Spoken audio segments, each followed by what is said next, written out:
ನಮಸ್ಕಾರ ಎಲ್ಲರಿಗೂ, ನಾನು ನಿಮ್ಮ ವಿಭಾ ಶೆಟ್ಟಿ. ವಿಶೇಷವಾದ ಕಾರ್ಯಕ್ರಮಕ್ಕೆ ತಮಗೆಲ್ಲರಿಗೂ ಸ್ವಾಗತ. ವಿಶೇಷವಾದ ಕಾರ್ಯಕ್ರಮ ಅಂದರೆ ಯಾವುದ್ರ ಬಗ್ಗೆ ನಾನು ಮಾತಾಡ್ತಾ ಇದ್ದೀನಿ ಅಂದರೆ, ನೋಡಿ, ಶನಿ ವಕ್ರ ಚಲನೆಯ ಬಗ್ಗೆ. 27ನೇ ತಾರೀಕು ಅಂದರೆ ಜುಲೈ ತಿಂಗಳ 27ನೇ ತಾರೀಕು ಶನಿ ಗ್ರಹ ತನ್ನ ವಕ್ರ ಚಲನೆಯನ್ನು ಶುರು ಮಾಡ್ತಾನೆ. ಅಂದರೆ ರೇವತಿ ನಕ್ಷತ್ರದಲ್ಲಿ ಆಲ್ರೆಡಿ 2ನೇ ತಾರೀಕು ಅಂದರೆ ಜುಲೈ 2ನೇ ತಾರೀಕೆ ಬಂದಿದ್ದರೂ ಕೂಡ 27ನೇ ತಾರೀಕು ವಕ್ರ ಚಲನೆಯನ್ನು ಶುರು ಮಾಡ್ತಾನೆ. ಇದರಿಂದ ಯಾವ ರಾಶಿಯವರಿಗೆ ಉತ್ತಮವಾದ ಫಲಗಳಾಗತ್ತೆ, ಯಾವ ರಾಶಿಯವರಿಗೆ ಮಿಶ್ರ ಫಲಗಳಾಗತ್ತೆ ಅನ್ನೋದನ್ನು ತಿಳ್ಕೊಳ್ಳೋಣ. ಮೊದಲನೇದಾಗಿ ಉತ್ತಮವಾದ ಫಲಗಳನ್ನ ಪಡ್ಕೊತಿರೋ ರಾಶಿಗಳು ಯಾವುದು ಅಂದರೆ ಕುಂಭ, ಮೀನ, ವೃಷಭ ಮತ್ತು ವೃಶ್ಚಿಕ ರಾಶಿಯವ್ರಿಗೆ ತುಂಬ ಧನಲಾಭನ ನೋಡಬೇಕಾಗಿ ಬರುತ್ತೆ. ಅಂದರೆ ಮಿಥುನ ರಾಶಿಯವ್ರಿಗೂ ಕೂಡ ಧನಲಾಭ ಸಿಗುತ್ತೆ. ಇನ್ನು ಯಾವ ರಾಶಿಗಳಿಗೆ ತುಂಬ ಮಿಶ್ರ ಫಲನ ಅನುಭವಿಸ್ತಾರೆ ಅಂತ ನೋಡಿದಾಗ ಸಿಂಹ, ಧನಸ್ಸು ಮತ್ತು ಮೇಷರಾಶಿಯವರು ಮಿಶ್ರ ಫಲನ ಅನುಭವಿಸ್ಬೇಕಾಗಿ ಬರುತ್ತೆ. ಯಾವ ರೀತಿಯಾದ ಫಲಗಳು ಸಿಗುತ್ತೆ ಅನ್ನೋದನ್ನು ನಾನು ವಿವರವಾಗಿ ಈಗ ಹೇಳ್ತೀನಿ. ಇನ್ನು ಕುಂಭ ರಾಶಿಯವರಿಗೆ ಶನಿಯ ವಕ್ರ ಚಲನೆಯಿಂದ ಏನೆಲ್ಲ ಲಾಭಗಳನ್ನ ಪಡಿತಿದ್ದಾರೆ ಅಂತ ನೋಡಿದ್ರೆ, ನೋಡಿ, ಮೊದಲನೇದಾಗಿ ಆರ್ಥಿಕ ಲಾಭ ಜಾಸ್ತಿ ಆಗತ್ತೆ.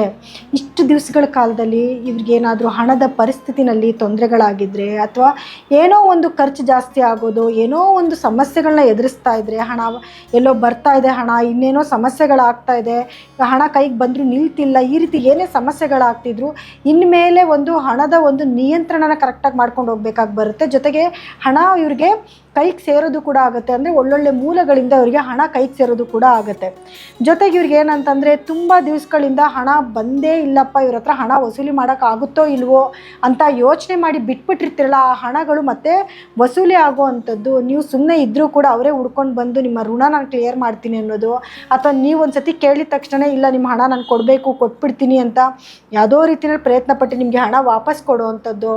ಜೊತೆಗೆ ನಿಮಗೆ ಪಿತ್ರಾರ್ಜಿತ ಆಸ್ತಿ ಏನಾದರೂ ತುಂಬ ದಿನಗಳಿಂದ ನಿಮ್ಮ ಕೈಗೆ ಸೇರ್ದಿರ ನಿಮ್ಗೇನಾದರೂ ತೊಂದರೆಗಳಾಗ್ತಿತ್ತು ಅಂದರೆ ಆಸ್ತಿ ಬಗ್ಗೆ ಮಾತಾಡುವಂಥದ್ದು, ಅಥವಾ ಅದು ನಿಮ್ಮ ಕೈಗೆ ಸೇರುವಂಥ ಸಂದರ್ಭ ಕೂಡ ಬರುತ್ತೆ. ಜೊತೆಗೆ ಕುಟುಂಬದ ವಾತಾವರಣದಲ್ಲಿ ನೀವು ಸ್ವಲ್ಪ ಏನು ಸಮಸ್ಯೆಗಳೇನಾದರೂ ಬಂದಿತ್ತು ಅಂತಂದರೆ ಇನ್ಮೇಲೆ ಜಾಣ್ಮೆಯಿಂದ ಮಾತಾಡಿ ಅದನ್ನು ಕ್ರಮೇಣವಾಗಿ ಅದನ್ನು ಸರಿ ಮಾಡ್ಕೊಳ್ಳುವಂಥದ್ದು, ಅಥವಾ ನಿಮ್ಮ ಮಾತಲ್ಲಿ ಸ್ವಲ್ಪ ಸಾಫ್ಟ್ನೆಸ್ ಬರುವಂಥದ್ದು, ಜೊತೆಗೆ ಮಾತು ಸ್ಪಷ್ಟತೆ ಜಾಸ್ತಿ ಆಗುವಂಥದ್ದು, ಅಥವಾ ಯಾವುದೇ ಒಂದು ವಿಚಾರ ಆಗಿದ್ರೂ ತಿಳ್ಕೊಂಡು ಇನ್ಮೇಲೆ ಕರೆಕ್ಟಾಗಿ ಮಾತಾಡಬೇಕು ಅಂತ ತಿಳುವಳಿಕೆ ಬರುವಂಥದ್ದು ಎಲ್ಲನೂ ಕೂಡ ನೀವು ನಿರೀಕ್ಷೆ ಮಾಡಬಹುದು. ಇನ್ನು ನೆಗೆಟಿವಿಟಿ ಏನಾಗುತ್ತೆ ಅಂತ ನೋಡೋಕ್ಕೆ ಬಂದಾಗ, ನೋಡಿ, ನಿಮಗೆ ಕೈಗೆ ಹಣ ಸೇರೋದಂತೂ ನಿಜ, ಆದರೆ ಕೈಗೆ ಹಣ ಬಂದಿದೆ ಅಂತ ಸಿಕ್ಕ ಜಾಗದಲ್ಲಿ ಎಲ್ಲಂದರಲ್ಲಿ ಇನ್ವೆಸ್ಟ್ಮೆಂಟ್ ಮಾಡೋದ್ರಿಂದ ಹಣ ಕಳ್ಕೊಳ್ಳುವಂಥ ಸಂಭವ ಕೂಡ ಬರುತ್ತೆ. ಸ್ವಲ್ಪ ಕೇರ್ಫುಲ್ಲಾಗಿರಬೇಕಾಗತ್ತೆ. ಜೊತೆಗೆ ಫ್ಯಾಮಿಲಿ ವಿಷಯ, ಇವಾಗ ನಾನು ಹೇಳಿದೆ ನಿಮಗೆ ಪಿತ್ರಾರ್ಜಿತ ಆಸ್ತಿ ಬರುವಂಥದ್ದು ಅಥವಾ ಫ್ಯಾಮಿಲಿನಲ್ಲಿ ಆಗ್ತಿರುವಂಥ ತೊಂದರೆಗಳನ್ನ ಸರಿ ಮಾಡ್ಕೊಳ್ಳೋದಕ್ಕೆ ಚಾಣಾಕ್ಷತನ ಉಪಯೋಗ ಮಾಡ್ತೀರಾ ಅಂತ.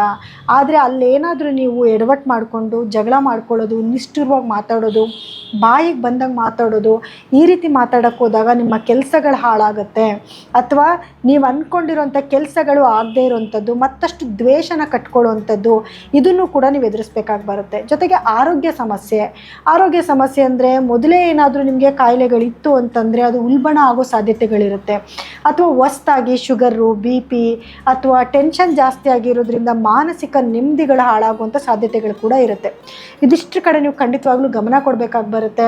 ಇನ್ನು ಪರಿಹಾರ ಏನು ಮಾಡ್ಕೋಬೇಕು ಅಂತ ನೋಡಿದಾಗ, ನೋಡಿ, ಶನಿ ಗಾಯತ್ರಿ ಮಂತ್ರನ ಯಾವಾಗಲೂ ಜಪ ಮಾಡ್ಕೊಳ್ಳುವಂಥದ್ದು, ಆಂಜನೇಯನ ಸ್ಮರಣೆ ಮಾಡ್ಕೊಳ್ಳುವಂಥದ್ದು, ಮತ್ತು ಶಿವನ ಆರಾಧನೆ ಜಾಸ್ತಿ ಮಾಡ್ಕೊಳ್ಳುವಂಥದ್ದು, ಇದನ್ನು ಮಾಡಿಕೊಂಡ್ರೆ, ಜೊತೆಗೆ ತಾಳ್ಮೆ ವಹಿಸಿ ಮಾತಾಡೋದನ್ನ ನೀವು ರೂಢಿ ಮಾಡಿಕೊಂಡ್ರೆ ಖಂಡಿತವಾಗ್ಲೂ ಯಶಸ್ಸನ್ನು ನೋಡ್ಬೋದು.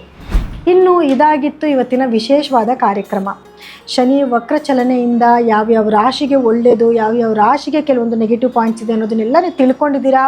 ಪರಿಹಾರನೂ ಕೂಡ ನಾನು ಅದರಲ್ಲಿ ಹೇಳಿದ್ದೀನಿ. ಆದಷ್ಟು ಪಾಸಿಟಿವ್ ಆಗಿ ಯೋಚನೆ ಮಾಡೋದಕ್ಕೆ ಪ್ರಯತ್ನ ಪಡಿ. ನನಗೆ ಕಷ್ಟ ಇದೆ, ನೀವೇನೋ ಒಳ್ಳೆಯದು ಅಂತ ಹೇಳ್ಬಿಟ್ರಿ, ಯಾವ ದುಡ್ಡು ಬರುತ್ತೆ, ಏನು ಬರುತ್ತೆ, ಇದರದ್ದು ಬೇಕಾದಷ್ಟು ಕಮೆಂಟ್ಸ್ನ ಕೂಡ ನಾನು ನೋಡ್ತಾ ಇರ್ತೀನಿ. ಆದಷ್ಟು ಒಳ್ಳೆಯದನ್ನು ಬಯಸಿ, ಖಂಡಿತವಾಗ್ಲೂ ನಿಮ್ಮ ಜೀವನಕ್ಕೂ ಒಳ್ಳೇದು ಬರುತ್ತೆ. ಜೊತೆಗೆ ನಿಮ್ಮ ಜಾತಕನ ನೋಡಿಸ್ಕೊಳ್ಳೋದು ಕೂಡ ತುಂಬ ಇಂಪಾರ್ಟೆಂಟ್ ಆಗಿರುತ್ತೆ. ಯಾಕಂದರೆ ನಿಮಗೆ ನಡೀತಿರುವಂತಹ ದಶಾಭುಕ್ತಿ ಕೂಡ ಇಂಪಾರ್ಟೆಂಟ್ ಆಗಿರುತ್ತೆ, ಗ್ರಹಗಳ ಸ್ಥಾನಮಾನ ಕೂಡ ಇಂಪಾರ್ಟೆಂಟ್ ಆಗಿರುತ್ತೆ. ಸೊ ಹಾಗಾಗಿ ನಿಮ್ಮ ವೈಯಕ್ತಿಕ ಜಾತಕನ ಒಮ್ಮೆ ಪರಿಶೀಲನೆ ಮಾಡಿಸ್ಕೊಳ್ಳಿ. ನೀವು ನಮ್ಮಲ್ಲಿ ಏನಾದರೂ ನಿಮ್ಮ ಜಾತಕನ ತೋರಿಸ್ಕೊಬೇಕು ಅಂದರೆ ಸ್ಕ್ರೋಲ್ ಆಗ್ತಿರೋಂಥ ನಂಬರ್ಗೆ ಕರೆ ಮಾಡಿ ನೀವು ಅಪಾಯಿಂಟ್ಮೆಂಟ್ನ ಫಿಕ್ಸ್ ಮಾಡ್ಕೋಬೋದು. ಸೊ ಎಲ್ಲರಿಗೂ ಕೂಡ ನನ್ನ ಧನ್ಯವಾದಗಳು.